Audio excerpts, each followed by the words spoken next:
नमस्कार दोस्तों, स्वागत है आपका अपने YouTube channel target with Amas में। जैसा कि आप सभी को पता है कि हम शिफ्ट सेकंड और शिफ्ट 3 की जो गणित और विज्ञान की आंसर की है उसके बारे में चर्चा कर चुके हैं। जैसा कि कल रात को पेपर डाले गए थे तब से विद्यार्थियों के कमेंट आ रहे थे कि सर फोर्थ शिफ्ट वालों की भी डाली जाए आंसर की। मैं सुबह से किसी काम से बिजी था, सुबह 2 वीडियो बना के डाल दिए थे, लेकिन अब डाल रहा हूँ। गणित और विज्ञान की जो फोर्थ शिफ्ट हुई है, जो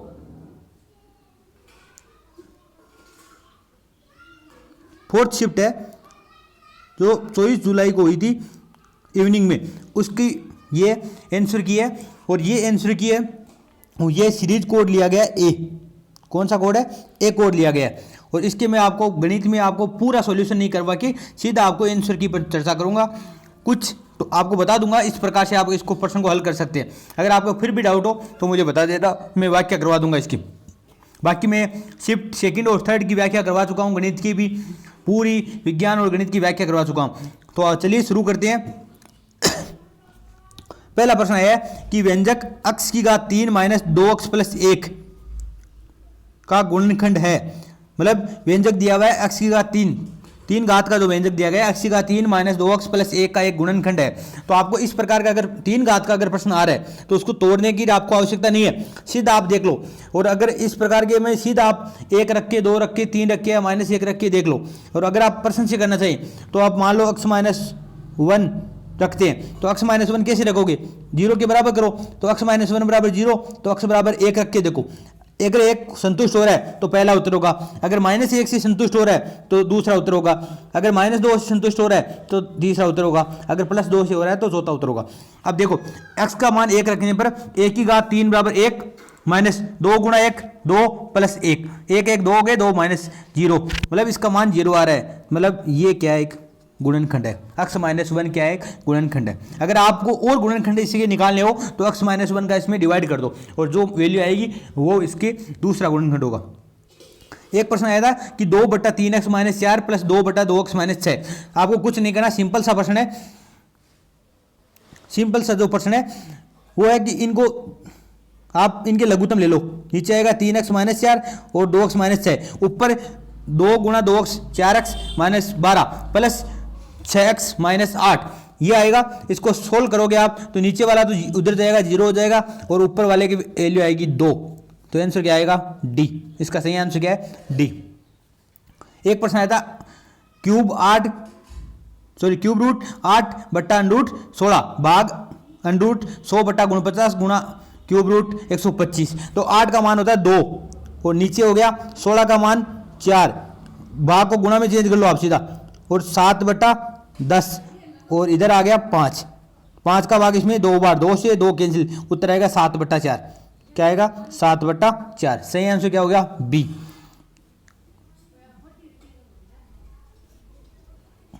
आंसर हो गया बी। नेक्स्ट जो प्रश्न है वो है कि किसी धनराशि का 5 वर्ष का साधारण ब्याज मूलधन का 3/5 हो जाता है तो साधारण ब्याज की दर ज्ञात कीजिए। मतलब 5 तो क्या है? मूलधन, और 3 क्या हो रहा है? ब्याज हो रहा है। मतलब मिश्रण कितना हो रहा है? 8 हो रहा है। आप देखो 3 ब्याज है, रेट निकालने का फॉर्मूला सीधा क्या होता है?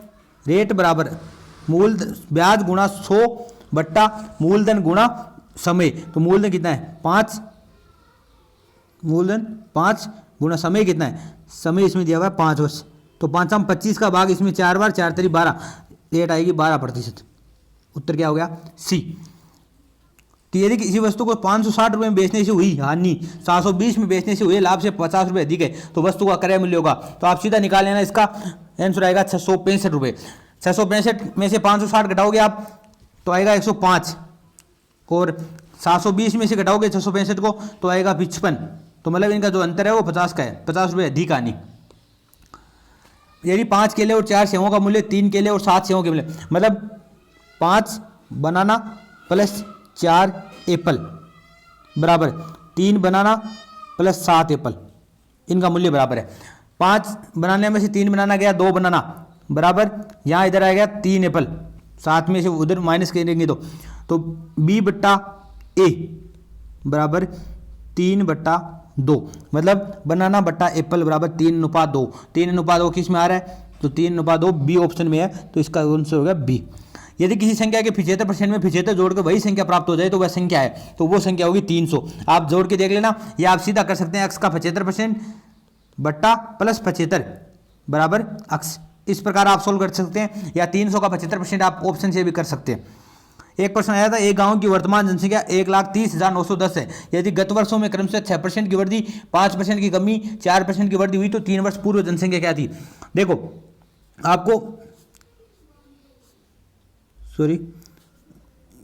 आपको 3 वर्ष पूर्व जनसंख्या पूछिए, तो अक्स की वैल्यू पूछिए, तो आप सीधा देखो 1,30,910 को आप 100/106 उल्टा होगा, क्यों पहले की पूछिए आपको, गुणा 95/100, सॉरी ये नहीं होगा, 100/95, 100/95 और इंटू कितना 4% की वृद्धि हुई है, तो 100/104, इसको सोल्व करोगे तो 1,25,000 आंसर आएगा। एक प्रश्न आया कि नीचे दिए गए चित्र में रेखाएं एक्स वाई और एम एन बिंदु ओ पर प्रतिच्छेद करती है, कोण पी ओ वाई बराबर 90 डिग्री, मतलब ये कोण 90 डिग्री दिया हुआ है, इसका मतलब ये भी 90 हो गया। एक बात तो सिंपल सी है, ए अनुपात बी बराबर 2:3 है, मतलब जो ये 90 डिग्री है उसमें ए अनुपात बी 2:3 है, मतलब 2x प्लस 3x बराबर कितना है 90 डिग्री, 5x बराबर कितना हो गया 90 डिग्री, तो x की वैल्यू क्या आ गई, x की वैल्यू आ गई 18 डिग्री। इसका मतलब ये जो b का मान है ये हो गया आपके 18 को 18 18 36 18 54 डिग्री, ये मान आ गया। तो ये 54 है, तो ये दोनों रेखीय युग्म कोण है या नहीं है, तो 180 में से 54 घटाओगे तो 126 डिग्री आंसर आएगा। नेक्स्ट प्रश्न है, यदि एक त्रिभुज की तीनों भुजाएं दूसरे त्रिभुज की संगत तीनों भुजाओं के बराबर हो तो दोनों त्रिभुज होंगे। एक त्रिभुज की तीनों भुजाएं दूसरे त्रिभुज की संगत तीनों भुजाओं, मतलब एस एस एस नियम से आप इसको सर्वांग सम कहते हैं। नेक्स्ट प्रश्न है, 10 सेंटीमीटर त्रिज्या वाले वृत्त के केंद्र से 6 सेंटीमीटर दूरी पर स्थित जीवा की लंबाई। देखो ये कोई वृत्त है, उसके केंद्र से ये कोई केंद्र, उसके केंद्र से 6 सेंटीमीटर दूरी पर स्थित जीवा की लंबाई पूछिए आपको, तो ये तो हो गई 6 और ये त्रिज्या कितनी है 10 6, तो ये कितनी होगी 8 का दुगुना कर दो 16, तो इसका उत्तर आएगा 16 सेंटीमीटर। 101 में डी, 101 नंबर में क्या आएगा डी। ठीक है, एक प्रश्न है, किसी समबाहु त्रिभुज का परिमाप 48 सेंटीमीटर है। आपको पता है समबाहु त्रिभुज का परिमाप होता है 3a बराबर 48, तो एक का मान कितना हो गया 16, एक का मान कितना आ गया 16, तो आपको क्षेत्रफल निकालना है √3/4 a स्क्वायर, 16 का तो √3/4 गुणा 16 गुणा 16, 4 का भाग 16 में 4 बार, 16 32 16 43 16 चौक 64 64√3, इसका आंसर आएगा 64√3, ए ऑप्शन सही होगा। नेक्स्ट प्रश्न है, यदि एक समचतुर्भुज के विकर्णों की लंबाई 10 सेंटीमीटर और 24 सेंटीमीटर है, ये मान लो कोई समचतुर्भुज है, मान लो आपको क्या है, तो इसकी ये जो विकर्ण है ये तो 24 सेंटीमीटर है और ये जो विकर्ण है ये 10 सेंटीमीटर है, मतलब विकर्ण आद्य होते हैं, समद्विभाजित करता है, लंब समद्विभाजित करता है, ये आपको पता है समचतुर्भुज का। मतलब ये विकर्ण 5 हो गया, इधर वाला आधा और ये इधर वाला आधा 12 हो गया। आपको पता है ये 5 ये 12, या सॉरी डिलीट हो गया, वापस बता देता हूँ, ये कोई समचतुर्भुज है, ये एक विकर्ण है, ये एक विकर्ण है, ये विकर्ण की आधी लंबाई होगी आपकी कितनी होगी 12 और इसकी आधी लंबाई होगी 5। आपको पता है ये 90 डिग्री बनाते हैं यहाँ पे, तो ये 90 डिग्री है, तो ये 5 है ये 12 है, तो कर्ण की लंबाई कितनी होगी, ये आ गई 13, ये 13 आ गई, तो 4 भुजाएं समान होती है, तो परिमाप क्या हो गया 13 चौक 52, तो इसका सही आंसर होगा सी, इसका सही आंसर क्या होगा सी। 104 नंबर, एक कमरा 12 मीटर लंबा है, 9 मीटर चौड़ा है, 8 मीटर ऊंचा है, तो सबसे बड़ी से बड़ी लंबी छत रखी जा सकती है। तो आपको पता हो गनाब में सबसे बड़ी लंबी छत रखनी हो, इस प्रकार का कोई प्रश्न हो तो आपको विकर्ण निकालना है, और विकर्ण का सूत्र होता है n√L² + b² + h²। L square का मान 144, 12 का स्क्वायर 9 का स्क्वायर 81 और 8 का स्क्वायर 64, सॉरी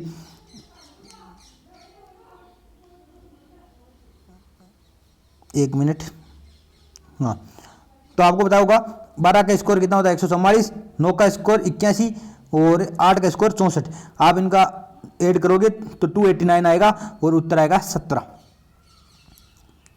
सारणियन का मुख्य उद्देश्य क्या है, मतलब डाटा को उनकी विशेषताओं के आधार पर प्रस्तुत करना, डाटा को क्रमबद्ध व्यवस्थित रूप में प्रस्तुत करना, समंक का मतलब होता है डाटा, जटिल तथ्यों को सरल रूप में प्रस्तुत करना, ये सभी। देखो मेरे हिसाब से इसका आंसर होगा ये सभी, क्योंकि इसमें डाटा की विशेषताओं के आधार पर प्रस्तुत किया जाता है। इनको क्रमबद्ध व्यवस्थित रूप से प्रस्तुत किया जाता है। और आपको पता होगा सारणी के माध्यम से हम जटिल तथ्यों को सरल भाषा में समझ सकते हैं, सरल भाषा में प्रस्तुत कर सकते हैं। तो ये सभी आंसर होगा। किसी श्रेणी का बहुलक मूल्य होता है, उसका सर्वाधिक बारंबारता मूल्य। ये सिंपल सा प्रश्न है। अक्ष अक्ष पर स्थित बिंदु के निर्देशांक, आपको पता होगा अक्ष अक्ष पर स्थित बिंदु के निर्देशांक y निर्देशांक 0 होगा, तो मतलब 2 और 0।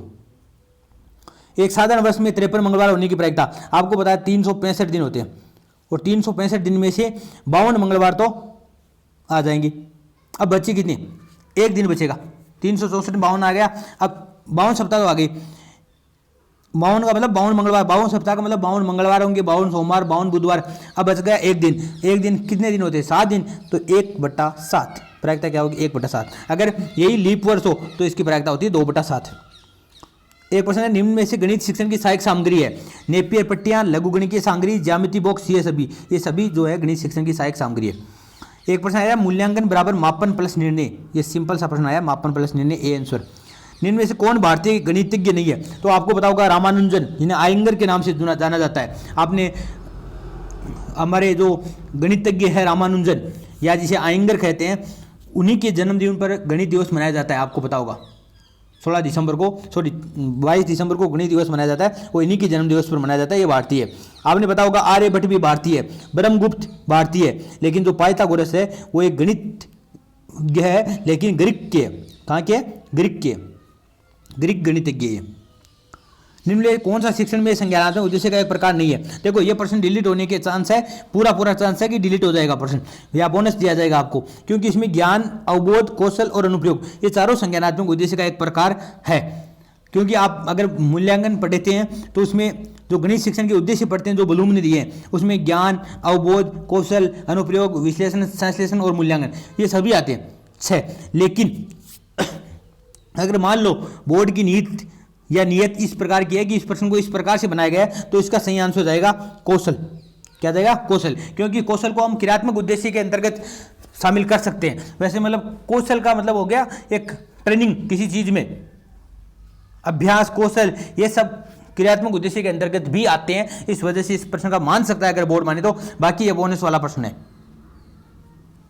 नेक्स्ट प्रश्न है, निम्न में से कौन सा गणित शिक्षण के मूल्यांकन की विधि नहीं है? तो निरीक्षण विधि है, छात्रों द्वारा बनाई गई शिक्षण मॉडल है, साक्षात्कार है, श्रुति लेख नहीं है। श्रुति लेख भाषा शिक्षण में चलती है, यहाँ पर नहीं चलती। एक प्रश्न आया, गणितीय कथन जिसकी सत्यता सिद्ध कर दी गई है कहलाता है? देखो ऐसे जो प्रारंभिक कथन होते हैं वो तो कहलाते हैं आपकी अभिधारणाएं या अभिगणित कहलाते हैं, लेकिन ऐसी कथन है जिनकी सत्यता सिद्ध कर दी गई है और किनके माध्यम से, जो एक्जियोम है या जो अभिगणित है, इनके माध्यम से इनकी सत्यता सिद्ध करी जाती है, वो कहलाती है प्रमेय, थ्योरम। ये आपकी एनसीईआरटी से प्रश्न उठाया गया, एनसीईआरटी गणित की किताब में लिखा हुआ है। रेखा गणित शिक्षण का प्रमुख उद्देश्य क्या है? गणितीय उपकरणों के प्रयोग एवं मापन का ज्ञान कराना, छात्र में रचनात्मक कल्पना शक्ति का विकास करना, छात्रों में वस्तु प्रेक्षण शक्ति का विकास करना, ये सभी। तो ये सभी है इसके। एक प्रश्न, बालक आयत की परिभाषा का प्रत्यास्पण कर सकेगा? मतलब प्रत्यास्पण और प्रत्याभिज्ञान आते हैं जब भी, तो आपको ज्ञान करना है, तो ये ब्लूम के अनुसार ज्ञान के अंतर्गत आएगा। एक बालक दिए गए माप के आधार पर एक त्रिभुज की रचना कर पाता है, तो त्रिभुज की जो रचना करता है वो आएगा कौशल के अंतर्गत। प्रखर बुद्धि वाले बालकों में ये गुण नहीं होता, ये अधिक जिज्ञासु होते हैं, इनके रुचि का क्षेत्र व्यापक होता है, ये बालक संवेगात्मक दृष्टि से अस्थायी होते हैं, ये नहीं होता। इसका सही आंसर होगा सी। और अल्प आयु से तर्क शक्ति का ज्ञान दृष्टिगोचर होता है, बिल्कुल होता है इनमें। ये कम आयु में ही तर्क शक्ति का आपका ज्ञान दिखाने लग जाते हैं प्रखर बुद्धि वाले बालक, लेकिन ये बालक है संवेगात्मक दृष्टि से अस्थायी नहीं होते, स्थायी होते। एक प्रश्न है, अक्ष की घात 3 की घात x + 8 बराबर 27 की घात 2x + 1। आप यहाँ 27 को 3 की घात 3 से तोड़ेंगे तो 3 की घात 3 मतलब 6x + 1 हो गया, और इधर x + 8 है। और अब घातें जो अगर आधार समान है तो आप घातें बराबर कर दो, और घातें बराबर करोगे तो इसका आंसर जो आएगा वो आएगा x का मान 1। क्या आएगा? 1।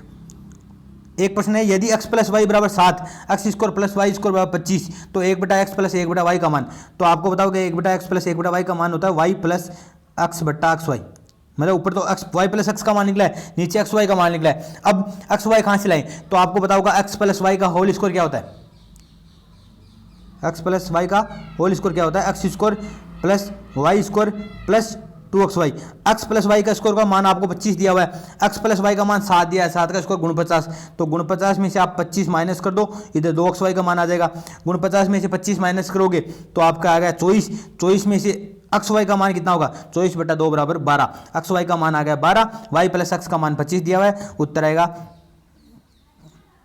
सॉरी अक्स वाई का मान 7 दिया हुआ है और नीचे आएगा 12, तो 7/12। इसका आंसर क्या होगा 7/12 सी।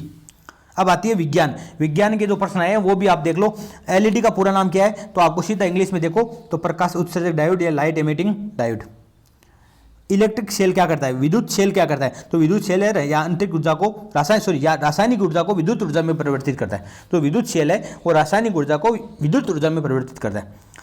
123 में सूर्य से दूरी के अनुसार ग्रहों का क्रम क्या है, तो सूर्य से दूरी के आधार पर पहले बुध आएगा, फिर शुक्र, फिर पृथ्वी, फिर मंगल, फिर गुरु, फिर शनि, फिर अरुण और फिर वरुण। तो इसका सही आंसर हो गया सी। नेक्स्ट प्रश्न है, निम्नलिखित में से कौन सा एक अच्छे परीक्षण का मापदंड नहीं है, विश्वसनीयता है, वैधता है, वस्तुनिष्ठता है, व्यक्तिपरकता नहीं है। वस्तुनिष्ठता होती है, व्यक्तिपरकता नहीं होती, सब्जेक्टिविटी नहीं होती। एक प्रश्न है, चावल की डंडी में से चावल को पृथक्करण में प्रयुक्त प्रक्रम है, तो इसमें सही आंसर होगा थ्रेसिंग, क्योंकि पिछली शिफ्ट में भी आया है, इसमें भी आया है। थर्ड शिफ्ट हुई थी उसमें भी आया था, इसमें भी आया था, लेकिन इसमें हस्तचयन नहीं होगा। कुछ विद्यार्थी बोल रहे हैं कि सर हस्तचयन होगा, यह हस्तचयन बिल्कुल नहीं होगा कि चावल की सूखी डंडियों से चावल को पृथक्करण करना है, तो वो थ्रेसिंग होगा। आप ऐसे हाथ से नहीं कर सकते एक को, हस्तचयन से आप जो वो आपके कपास को आप अलग कर सकते हैं, कपास से रुई को अलग कर सकते हैं, कंकतन कर सकते हैं हस्तचयन से, लेकिन इस प्रकार आप ये नहीं कर सकते। समुद्री जल से सादा नमक बनाने के प्रयुक्त एक पद है, तो इसको बोलते हैं वाष्पन। चींटी के काटने पर प्रभाव को उदासीन करने के लिए एनसीईआरटी पूछे गए सभी प्रश्न है जो आपके हमारे जो हमने नोट्स करवाए थे या शॉर्ट नोट्स कराए थे, उनमें सभी भी प्रश्न थे। जो कैलामाइन विलयन है उसमें जिंक कार्बोनेट होता है, क्या होता है जिंक कार्बोनेट। या इसमें 2 प्रश्न दिए गए थे, एक मतलब जो एनसीईआरटी में दिए गए वो दिया गया चींटी के काटने पर या तो आप बेकिंग सोडा लगा लो या लगा लो कैलामाइन विलयन, और कैलामाइन विलयन में पाया जाता है जिंक कार्बोनेट। क्या पाया जाता है जिंक कार्बोनेट। सही आंसर क्या हो गया बी। अम्ल वर्षा के लिए उत्तरदायी कारक कौन सा है, तो अम्ल वर्षा के लिए उत्तरदायी कारक होता है SO2। सबसे ज़्यादा उत्तरदायी कारक SO2 ही होता है। थर्मोसेटिक प्लास्टिक का युग्म कौन सा है, तो थर्मोसेटिक जो प्लास्टिक है वो बेकेलाइट और मेलामाइन ये 2 होते हैं। बाकी पॉलीथीन है, PVC है, पॉलीस्टाइरीन है, ये सब क्या होते हैं, ये थर्मोप्लास्टिक है। किलोग्राम प्रति किग्रा इकाई में सर्वाधिक ऊष्मीयमान वाला ईंधन, तो सर्वाधिक ऊष्मीयमान वाला ईंधन है हाइड्रोजन, जिसे भविष्य का ईंधन भी कहते हैं। एक विद्यार्थी द्वारा प्रयोगशाला में प्रयोग किए में निहित शिक्षण साधन का प्रकार है सर्वे साधन, दर्श्य साधन, सर्वदर्शी साधन, क्रियात्मक साधन। तो इसके अनुसार देखो, अब बोर्ड आंसर क्या मानता है, लेकिन मेरे अनुसार इसका आंसर होना चाहिए क्रियात्मक साधन, क्योंकि इसमें बालक करके सीखता है। प्रयोगशाला में आप सुन नहीं, जरूरी थोड़ी आप सुन सकते हैं। अब दर्श्य सर्वे में आता है, लेकिन इसमें भी आएगा, लेकिन आपको ज़्यादा सटीक आंसर है वो है क्रियात्मक साधन मेरे अनुसार। किस समूह का एक कोशिकीय यूकेरियोटिक जीव सम्मिलित किए जाते हैं, तो आपको पता होगा प्रोटिस्टा जो समूह है उसमें एक कोशिकीय यूकेरियोटिक जीव जैसे अमीबा है, पैरामीशियम है, ये शामिल किए जाते हैं। निषेचन के पश्चात एक विकसित व परिपक्व अंडाशय कहलाता है फल कहलाता है। क्या कहलाता है फल। प्रकाश संश्लेषण के लिए क्या आवश्यक नहीं है, तो सूर्य का प्रकाश आवश्यक है, क्लोरोफिल है, कार्बन डाइऑक्साइड है, ऑक्सीजन नहीं है। आवश्यक क्या नहीं है, ऑक्सीजन नहीं है। सही आंसर हो गया डी। पौधों में श्वसन के दौरान ग्लूकोज का पायरुविक अम्ल में विघटन कहलाता है, तो वो कहलाता है ग्लाइकोलाइसिस। क्या कहलाता है ग्लाइकोलाइसिस। ग्लूकोज है वो पायरुविक अम्ल में बदल जाता है, तो इसको बोलते हैं ग्लाइकोलाइसिस।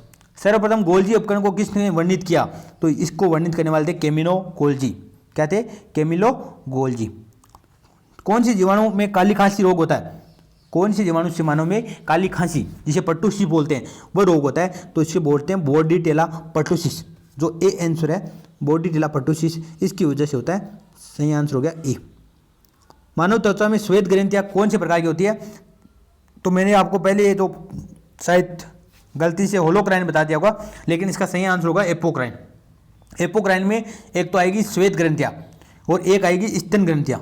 जितनी भी स्तन ग्रंथियां हैं और जितनी भी श्वेत ग्रंथियां हैं मतलब स्वीट ग्लैंड्स है, इसके इंग्लिश टर्म पे अगर आप जाए तो आपको पता चलेगा। तो जो स्वीट ग्लैंड्स है वो आएगी एपोक्राइन में। होलोक्राइन में कौन सी आती है, तो जो त्वचा की जो तेली ग्रंथियां होती है वो आती है होलोक्राइन में।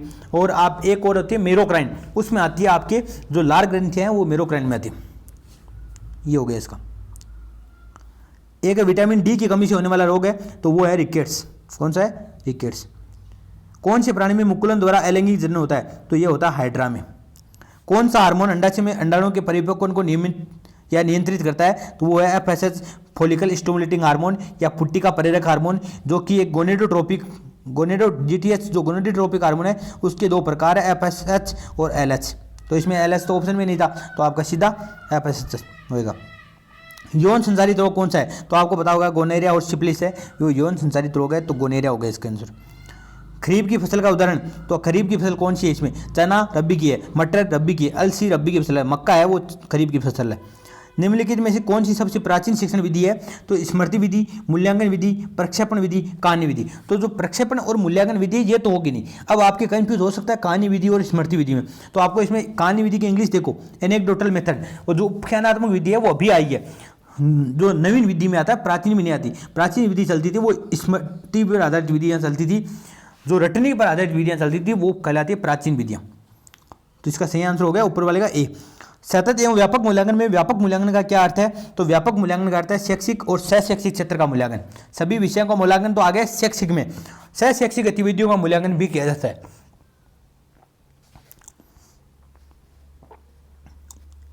नेक्स्ट प्रश्न है, कौन सी शिक्षण सहायक सामग्री 10 से उपकरण में सम्मिलित नहीं है? तो प्रोजेक्टर, फिल्म स्ट्रिप, पोस्टर, ये सब 10 से शिक्षण सहायक सामग्रियाँ। ग्रामोफोन है, ये लिंगवा फोन या ग्रामोफोन जो है ये सर्व सामग्रियों के अंतर्गत आती है। एक बल किसी क्षेत्र ए पर लग रहा है, यदि बल को दुगुना और क्षेत्र को आधा कर दिया है तो दाब का मान, तो P का मान F/A होता है। तो बल को दुगुना कर दिया, क्षेत्रफल को आधा कर दिया, 2 ऊपर चला जाएगा, 4 F/A होगा, 4 गुना हो जाएगा, 4 गुना हो जाएगा आपकी। तो सही आंसर हो गया डी। एक प्रश्न है, लकड़ी की एक चम्मच, जो सेकंड शिफ्ट थी जो 23 तारीख हुई थी, उसी में यह प्रश्न आया था। लकड़ी की एक चम्मच है, उसको आइसक्रीम के प्याले में डुबोया जाता है। इसका दूसरा सिरा है वो सवन प्रक्रिया के कारण ठंडा होगा, विकिरण प्रक्रिया के कारण ठंडा होगा, चालन प्रक्रिया के कारण ठंडा होगा या ठंडा नहीं होगा? तो इसका सही आंसर होगा ठंडा नहीं होगा। ये आपके अगर कन्फ्यूज है कोई तो NCERT क्लास 7 की जो बुक है उसका जो चैप्टर है 4th नंबर उष्मा वाला या हीट वाला है, उसमें आप पीछे जो प्रश्न दिए गए हैं वहाँ पर आप देख सकते हैं। एक प्रश्न है, समतल दर्पण द्वारा बनाया गया प्रतिबिंब। तो समतल दर्पण द्वारा प्रतिबिंब बनता है वो दर्पण के पीछे बनता है, आभासी बनता है और बिंब के साइज के बराबर बनता है। स्वस्थ मनुष्य के लिए सर्वोत्तम सीमा क्या है? तो स्वस्थ मनुष्य के लिए 20 हर्ट्ज से 20,000 हर्ट्ज या आप 20 हर्ट्ज से 20 किलो हर्ट्ज भी बोल सकते हैं। इसका सही आंसर हो गया सी। ये थे आपके जो 60 प्रश्न है जो शिफ्ट 4th में पूछे गए थे गणित और विज्ञान के। इसके ये आंसर है। 1-2 आंसर में जो कंफ्यूज था वो मैं बता दिया, बाकी यही आंसर है। 1% जो बोनस देने वाला है वो भी बता दिया मैंने आपको कौन कौन सा है। इसके आपको PDF वगैरह या सॉल्यूशन वगैरह target with MS Telegram channel पर भेज दिया जाएगा। धन्यवाद। जय हिंद, जय भारत।